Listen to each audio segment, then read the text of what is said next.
शहर के बीचों बीच एक पुराना पर बहुत रौनक वाला मोहल्ला था। तंग गलियां, छज्जों से झूठते गमले और हर कोने से उड़ती चाट की खुशबू। इसी मोहल्ले में था सक्सेना परिवार का बड़ा सा घर। बाहर से देखने पर आम घर लगता था, लेकिन भीतर का माहौल किसी मेले से कम नहीं था। इस घर की सबसे अनोखी बात थी, यहाँ रोज शाम को पूरा ससुराल एक साथ चाट खाने बैठता था। इस घर की बहुएं भी गिनती में कम नहीं थी। सबसे बड़ी बहू रश्मि, फिर मंझली कविता और सबसे छोटी पायल। तीनों की शादियां इसी घर के 3 बेटों से हुई थी। परिवार की मुखिया थी दादी जी, जिनकी उम्र 70 पार थी, मगर उत्साह 20 साल की लड़की जैसा। और वही इस चाट परंपरा की जनक थी। कहते हैं जब दादी जी ब्याह कर आई थी, तब उन्होंने ससुराल की रसोई में सबसे पहले चाट बनाई थी। और ससुराल वाले इतने दीवाने हुए कि तब से रोज शाम चाट का नियम बन गया। नवविवाहित पायल के लिए सब बहुत अजीब था। शादी के अगले ही दिन जब वो शाम को कमरे में सजी धजी बैठी थी, तभी कविता ने दरवाजा खटखटाया। चलो जल्दी, आज तुम्हारी पहली चाट पार्टी है। पायल चौंकी। चाट? शादी के दूसरे दिन? कविता हंस पड़ी। हाँ भाई, यहाँ तो हर दिन ही शादी जैसा होता। नीचे आंगन में लंबा चौकोर मेज सजा हुआ था। दादी जी बीच में बैठी थी और उनके चारों ओर कटोरियों में उबले आलू, उबले चने, सेब, दही, इमली की मीठी चटनी, हरी चटनी, बारीक प्याज, मसाले, सब कुछ करीने से सजा था। सबसे बड़ी रश्मि पापड़ी तल रही थी, कविता आलू टिक्की सेक रही थी और दादी जी बड़े ठाट से सब पर ऑर्डर चला रही थी। पायल को मीठी चटनी ज्यादा देना, पहली बार खा रही है। पायल ने धीरे से अपनी पहली टिक्की मुंह में डाली और जैसे ही स्वाद जीभ को छुआ, उसकी आंखें चमक उठी। ऐसा स्वाद उसने पहले कभी नहीं चखा था। कुरकुरी टिक्की, ऊपर से खट्टी मीठी चटनियां, दही का ठंडा झोंका और ऊपर सेब की करकराहट। वो तो भूल ही गई कि वो ससुराल में। उसे लगा जैसे वो किसी मेले में बैठी हो।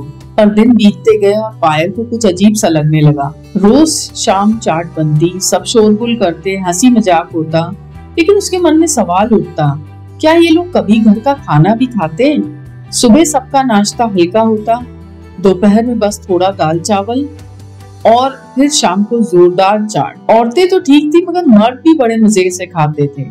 ससुर जी तो हर बार सबसे तीखी गोलगप्पे खाते और कह के ठहाका लगाते, जिसे पसीना ना आए उसे मजा नहीं आया। उस दिन पायल ने हिम्मत करके रश्मि से पूछा, दीदी क्या रोज चाट खाना हेल्दी होता है?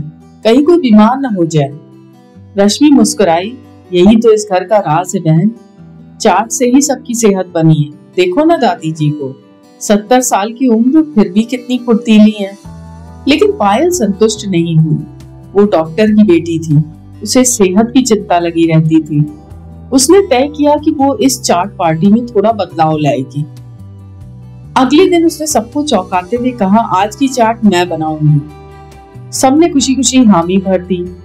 पायल ने सब पुरानी चीजें इस्तेमाल की, आलू, चने, दही, चटनियां, लेकिन एक नया ट्विस्ट दिया। उसने उबली मूंग डाल दी, सब्जियों के बारीक टुकड़े डाल दिए, बेसन की कुरकुरी टिक्कियां बनाई जो तेल में नहीं तवे पर सेकी थी, ऊपर से घर की दही और अनार के दाने छिड़क दिए। जब उसने अपनी हेल्दी चाट सबके सामने रखी तो सब पहले तो चुप रहे। दादी जी ने पहला कौर खाया और फिर आंखें फैला कर कहा, अरे वाह पायल, ये तो स्वाद भी है और सेहत भी। उस दिन से चाट पार्टी में एक नया नियम जुड़ गया। हर बहू हफ्ते में एक दिन अपनी स्टाइल की चाट बनाएगी। कविता ने मैक्सिकन ट्विस्ट वाली कॉर्न चाट बनाई, रश्मि ने दक्षिण भारतीय स्टाइल की इडली चाट और दादी जी ने भी एक दिन अपने पुराने जमाने वाली कच्चे आम की चाट बनाई।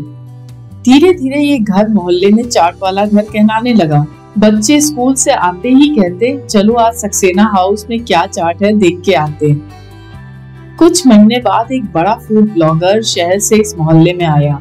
उसने सुना कि इस घर में रोज चाट बनती है।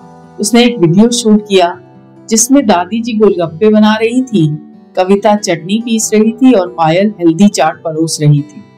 ये वीडियो वायरल हो गया। लोग दूर दूर से इस घर की चाट चखने आने लगे।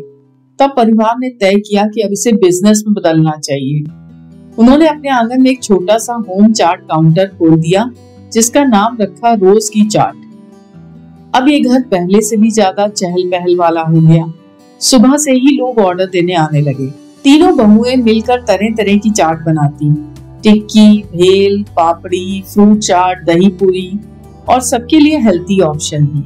दादी जी कैश काउंटर संभालती और अपने पुराने किस्से सुनाकर ग्राहकों का दिल जीत लेती। पायल को अब एहसास हुआ कि इस ससुराल का असली जादू सिर्फ चाट में नहीं बल्कि उस मिलजुल कर खाने की आदत में है। इस घर में चाट बहाना है सबको एक साथ बैठाने का, हंसने बतियाने का। जहां लोग आजकल मोबाइल में गुम रहते, वहां ये परिवार रोज शाम एक प्लेट चाट के बहाने दिलों को जोड़ता था। धीरे धीरे ये बिजनेस इतना चल निकला कि उन्होंने एक छोटा कैफे भी खोल दिया। अब ये मोहल्ला चाट वाली गली के नाम से मशहूर हो गया। लेकिन घर में आज भी शाम को वही होता है। सब आंगन में बैठते हैं, चाट खाते हैं और दादी जी हर किसी की प्लेट में खुद अपने हाथ से चटनी डालती है। पायल अब गर्व से कहती है, मैं ऐसे ससुराल में आई हूँ जहाँ लोग एक दूसरे का स्वाद भी बांटते हैं और खुशी भी। क्या आपको भी लगता है कि साथ बैठकर खाना परिवार को और करीब ला देता है, जैसे इस ससुराल की रोज की चाट ने सबको जोड़े रखा? कमेंट में अपनी राय जरूर बताइए।